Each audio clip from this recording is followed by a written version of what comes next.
Assalamu alaikum wa rahmatullah.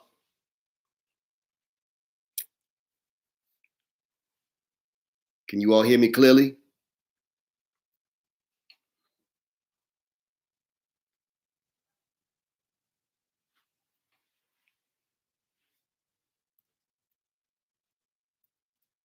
Everyone can hear me?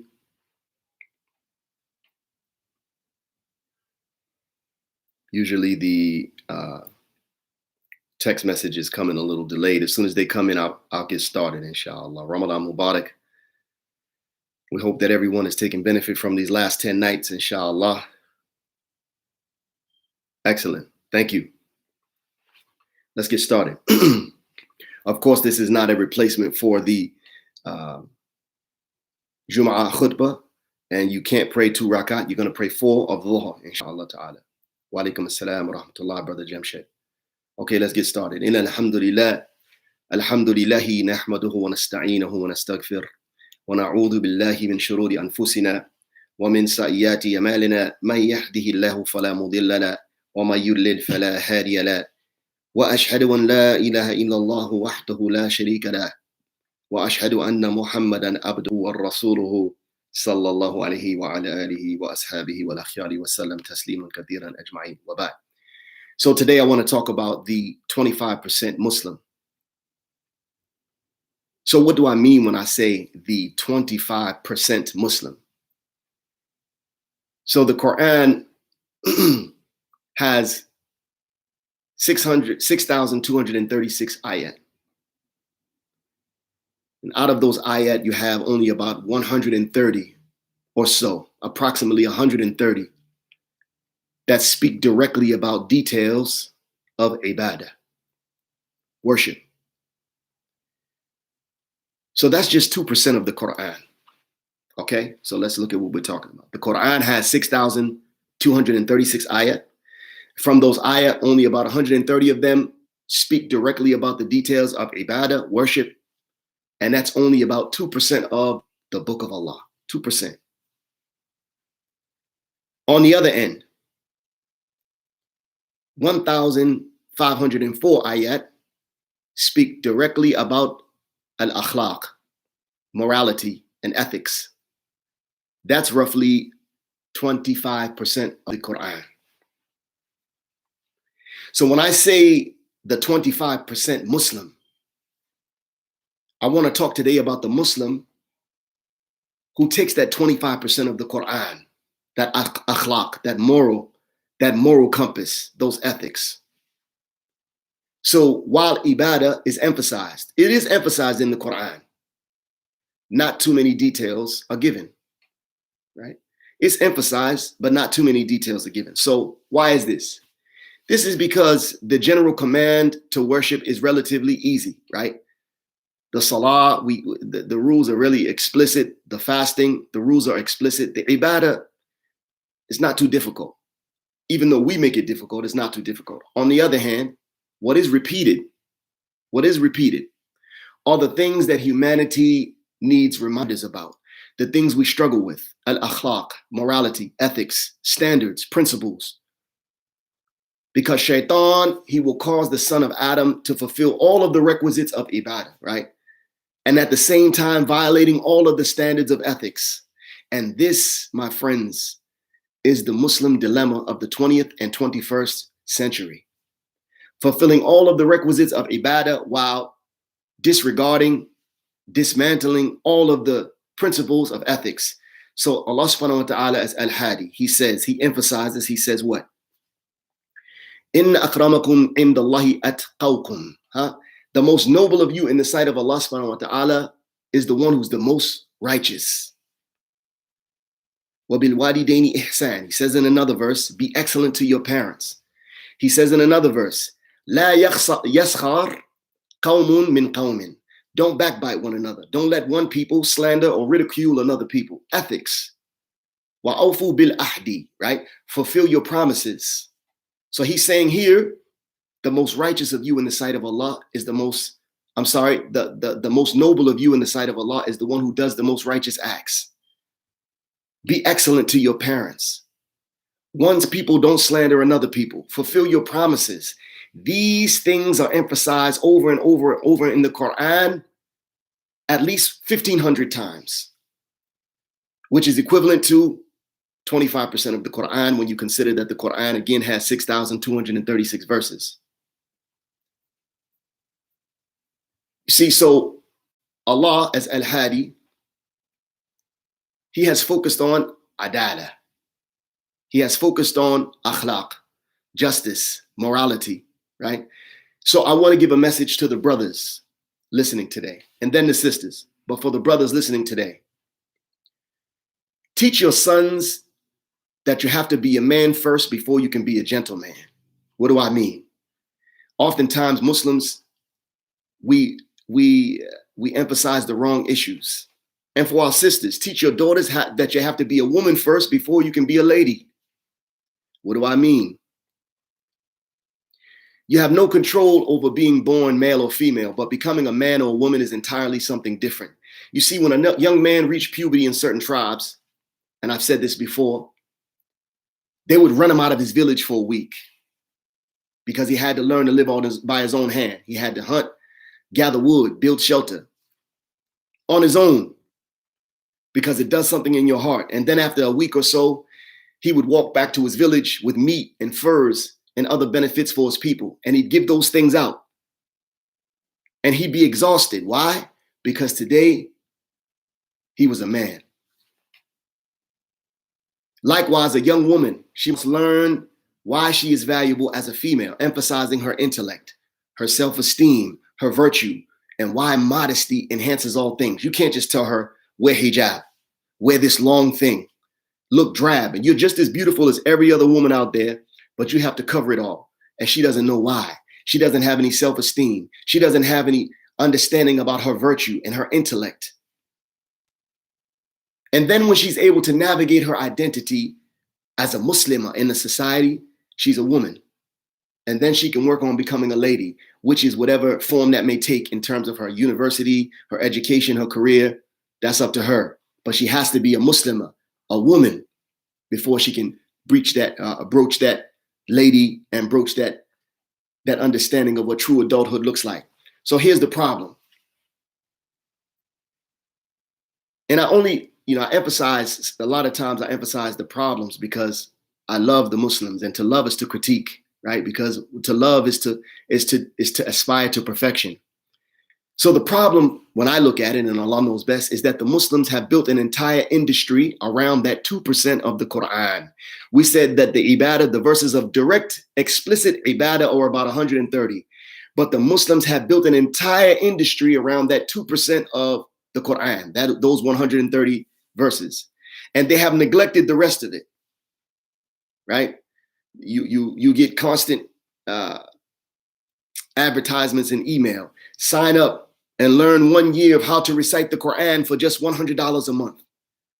Sign up for this academy or this institute and get exclusive fiqh lessons from this sheikh for just $50 a lesson. So what happens is you study fiqh, you study the fiqh of wudu, and it takes an entire semester. But Allah subhanahu wa ta'ala talked about wudu in one ayah out of 6,000, more than 6,000. So he mentions wudu in one ayah, very simple. But you spend an entire semester, 4 months, 6 months, 3 months studying the fiqh of wudu, and it becomes an industry of the 2%. Meanwhile, the Muslims don't see classes on telling the truth. The Muslims don't see classes on setting boundaries, justice in everyday life, gender equity, balancing parenting. These issues are the 25% of the Quran. But instead, I read today, if a person is morbidly obese and they step on a scale and the scale tells them their weight, and then they bang the scale and say something's wrong with this scale. No. And this has become the mentality of the Muslim. Everyone else is attacking us. It's everyone else's problems because we're perfect. When really all we're doing is the ritual physical activity, right? The rote ritual activities. But we're missing that 25% of ethical standard and morality in the Quran that Allah speaks so highly about. So I'm telling you, learn wudu, but practice akhlaq. Learn wudu, but practice akhlaq. For those responsible for others, parents, ustad, imams, Teach nothing from books that can be learned from living. Teach nothing from books that can be learned from living. Why? We're saying seek to order yourself before the world, right? So the order should be self, household, masjid, community, state, country, and world. But don't start with trying to fix the world when you're negligent in your personal affairs. Starting with your heart, your qalb, the thing you carry around all day. So you have to be capable before you can pick a side, brothers and sisters, right? What do I mean? Nobody deserves to be praised for goodness unless they're capable of being bad, right? So you have to be capable before you can pick a side. Because any other kind of goodness is really just inertia. It's the lack of willpower. Why do you think Muslim kids are a picture of perfection while they're 9 years old, studying the Quran in the masjid, right? Learning the 2%, learning the ibadat. But then they start acting up in high school, even after they become Hafid of Quran, because they were taught to be 2% Muslims. They know all of the rules of tajweed, but they don't quite know how to be a leader. They don't quite have the ability to engage others in intriguing conversations, compelling dialogue. They don't know how to have charisma in their everyday interactions. They're socially awkward because they're 2% Muslims. They don't know how to say no to vaping, no to lying, no to sneaking, no to deception. They don't know how to detect and avoid the traps of shaitan because they've been taught to be 2% Muslims. Read and recite. Follow fiqh, don't ask questions. So how do we become 25% Muslims? Here's the key. Act like you know already. Act like you know already. So according to the Torah, when Musa, alayhi salam, when he stood atop Mount Tur, Mount Sinai, Mount Tur, and he presented his people, Bani Israel, the stone tablets with guidance of Allah subhanahu wa ta'ala inscribed on them. Bani Israel, they spoke in unison, Nasa Vanishma. And this is, of course, in the Hebrew language, Nasa Vanishma, which means we will do and then we will understand. Nasa Vanishma. So picture Musa, he's holding the tablets up on Mount Tur. He presents the guidance of Allah on these tablets, and they say in unison, Nasa Vanishma. We will do those things and then we will understand them. Basically, Bani Israel covenanted with Allah that they would live the law first, in the hope that through living the law, they would eventually come to understand it. Because the task of trying to explain or understand the wisdom of Allah subhanahu wa ta'ala is impossible. It's an impossible one, brothers and sisters. We act until we know, until we understand. So to think that you can read Quran and understand every wisdom of Allah, that's impossible. Who are we to think we can understand the wisdom of Allah subhanahu wa ta'ala? Even if it's in the book, we can't even understand our spouses.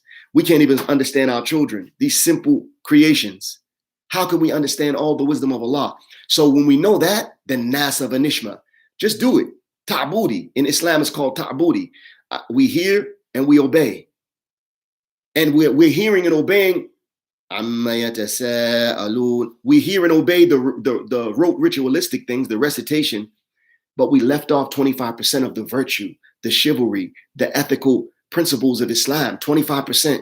See, mediocrity is our enemy. And when you neglect the highest aspirations of Islam, salah and fasting is not the highest aspirations of Islam. So for instance, if you ask me, what is the goal of Islam? I would say adala, justice.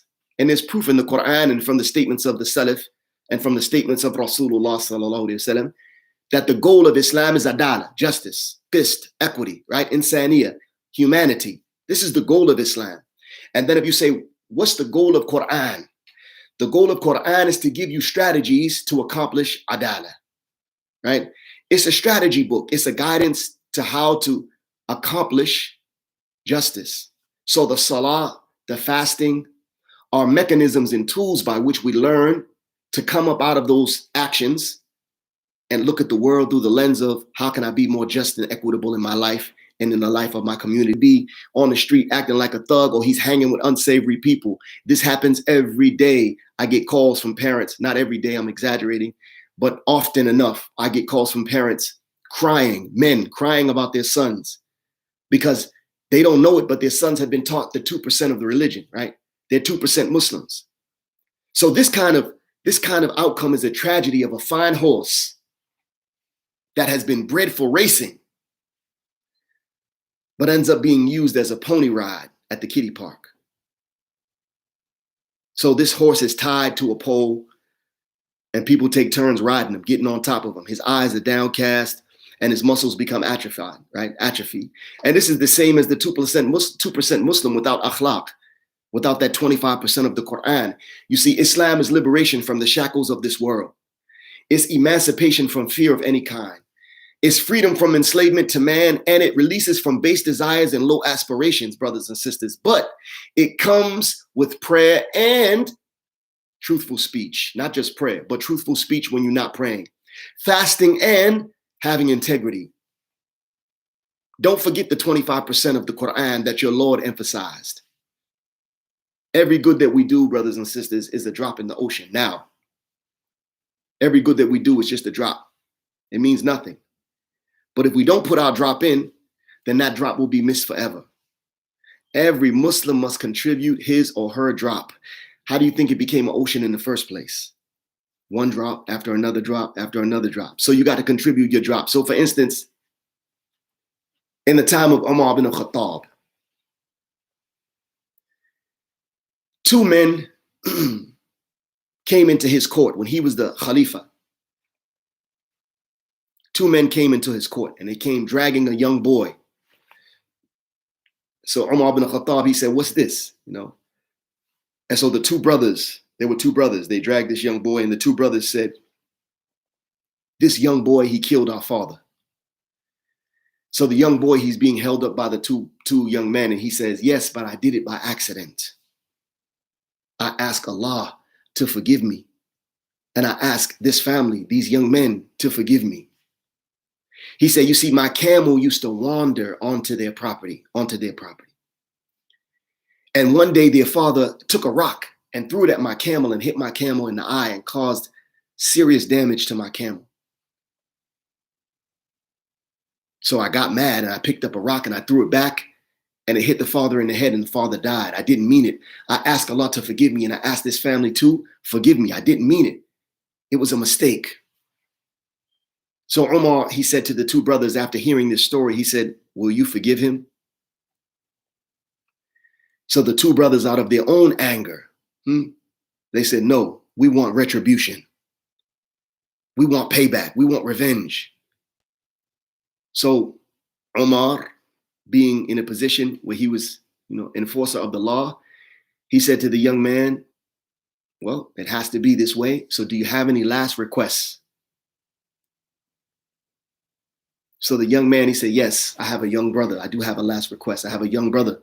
And my father passed away and he left my young brother some money and it's hidden in a secret place. So I would like 3 days. Ya Amir al-Mu'mineen, give me 3 days to retrieve this wealth from this hidden place for my brother, so that when I die, because of what I did, my brother will be taken care of." And these were the wishes of my father. "Since the court won't forgive me, and since these brothers won't forgive me, grant me this last request, these 3 days." So Umar ibn al-Khattab thought he was lying. The young man said, "Wallahi al-Azim, trust me, by the will of Allah, by the Lord in whose hand is my soul, trust me." So Umar, he looked at him with a side eye and he said, "Okay." But then he said, I need to find a guarantor for you, meaning that someone who will take your place if you don't show up. Like when you go to court, a character reference, someone who will put themselves on the line for this person. So he said, "Who will be a guarantor for this young man? Who will help this young man today fulfill his oath to his father?" So everyone in the court put their faces down. And these are reciters of Quran, hufad of Quran, muhaddithin, people who memorize large swaths of hadith. They put their heads down. No one wanted to help this young boy. From way in the back of the crowd, a hand went up. And who was it? Abu Dhar al-Ghifari, the great truth teller amongst the companions. He said, I will be this boy's guarantor. So Omar told him, now you understand, if this boy does not return, then you have to pay the price with your life. Capital punishment for Abu Dhar. So Abu Dhar said, yes, I understand that. And so the boy goes. He goes on his journey. So the first day, he's nowhere to be seen. Second day, nowhere to be seen. So about the third morning at Fajr, people start looking at the outskirts of the city for the boy. Where's the boy at? It's the third day. Abu Dhar, the famous companion of Rasulullah sallallahu alaihi wasallam, his life is on the line. So when Asr comes, just before the day ends, because the day ends for Muslims at Maghrib, when Asr comes on the third day, the two brothers of the dead father, they come to Abu Dhar's house and they say, come to court, time to go. So Abu Dhar, he says, yes, I'll come, but it's not Maghrib yet. It's not Maghrib yet. So the two brothers, they escort Abu Dhar al-Ghifari to the courthouse. People of Medina, they start to follow in the streets, right? So they start to follow this crowd, Abu Dhar. What's going to happen to Abu Dhar? So they go into the courthouse. The courthouse is packed to capacity. True story. Literally minutes are going by. The court is filling up. Abu Dhar's life will be sacrificed. It's minutes before the adhan of Maghrib. And the boy rushes into the courthouse. So everyone screams. They let out a sigh of relief. Subhanallah, he came back. So Omar said to the boy, why did you come back? What would make you come back? I didn't even send a spy to track you. So listen to what the boy says. Even after he made that mistake, the boy looks at Omar and he says, I did not want anyone to say that a Muslim gave his word and did not fulfill it, so I came back. Subhanallah. So Omar, he says, Allahu Akbar. And then he turns to Abu Dhar and he asks him, Abu Dhar, what made you want to be the guarantor for this boy, knowing that there was a chance that he wouldn't come back? So Abu Dhar, listen to what he says. He says, I saw a Muslim in need. And I did not want anyone to ever say that a Muslim was in need and no one was there to help him. So I raised my hand to help him, even if it meant my life. So subhanallah, the two brothers, they heard this exchange between the young little boy, the 25% Muslim, Abu Dhar, the 25% Muslim. When they heard this, they said, when we have people like this and a Muslim asks for forgiveness, how can there be no one to forgive him? So we forgive you. And they forgave him and his life was spared and he was released. All because Umar bin al-Khattab honored his last wish. All because Abu Dhar was brave enough to be a 25% Muslim and said, I understand about the insaniyah of Islam, the adala of Islam. I understand about the qist of Islam. So I'm going to raise my hand. See, 25% of the revelation that came from Allah subhanahu wa ta'ala was about akhlaq, ethics and morality. And I'm afraid that the Muslims have lost that. We blame others for our own shortcomings. We sweep things under the rug. We can no longer do this. We have to move beyond our own cultures and our own customs and look into the book of Allah. See, Allah subhanahu wa ta'ala has given us the ability to seek knowledge, but he has not taught us anything directly. So therefore, do not teach anything that can be learned outside of books with books. Learn by living, and we have to learn by trial and error together. So may Allah subhanahu wa ta'ala help us to be 25% Muslims. May Allah subhanahu wa ta'ala give us the wherewithal to be people who understand this deen. May Allah subhanahu wa ta'ala give us success this Ramadan, towards the end of it.